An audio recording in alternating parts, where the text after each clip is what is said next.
Hi friends, welcome to Kiruthiya's kitchen. இன்றைக்கி சாட்டர்டேன்னு lunch பார்க்கலாம். தாளிச்சிட்டேன், அதுக்கப்புறம் இந்த வீடியோ எடுக்கலாம்னு நினச்சேன். இன்றைக்கி சாட்டர்டே லஞ்சு பாவக்காய் குழம்பு, சாப்பாடு, சிறுகீரை பொரியல். இங்கே ரைஸ் வச்சுருக்கேன் குக்கரில்.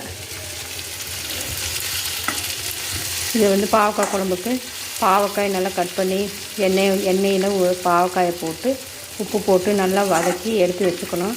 அதுக்கப்புறம் வெங்காயம், தக்காளி எல்லாம் கட் பண்ணிவிட்டு எண்ணெய் ஊற்றி கடுகெல்லாம் போட்டு சின்ன வெங்காயம், பெரிய வெங்காயம் ரெண்டுமே மிக்ஸ் பண்ணியிருக்கேன். தக்காளியும் போட்டு நல்லா வதக்கிட்டு அதுக்கப்புறம் இந்த வதக்கி வச்ச பாவக்காயும் போட்டு வதக்குறோம்.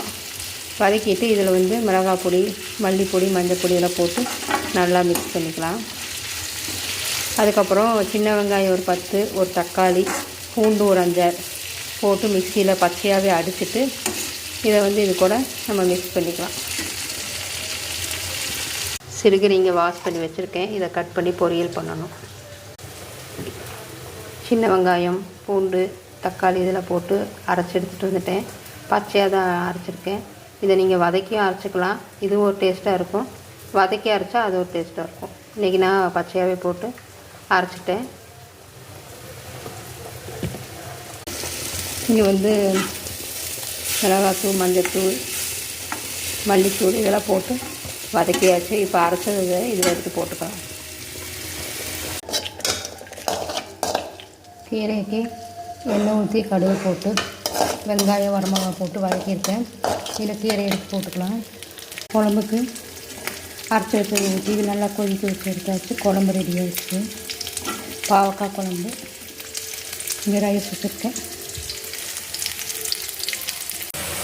கீரையை போட்டு வதக்கிட்டுருக்கேன். இப்போ இதில் கொஞ்சம் கல்லுப்பு போட்டுக்கலாம். நல்லா கொஞ்சம் வதங்கினதுக்கப்புறம் தண்ணி லைட்டாக ஊற்றி வேக வைக்கலாம்.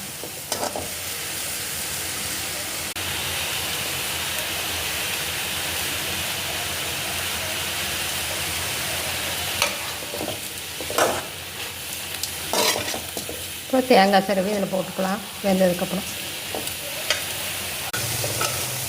தேங்காய் துருவி போட்டு கீரையை வதக்கலாம். சாட்டர்டே எங்கள் வீட்டில் லஞ்சு தான். சிறுகீரை பொரியல், பாவக்காய் குழம்பு.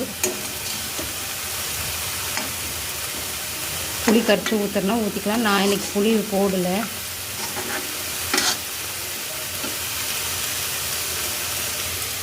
இந்த ரைஸ்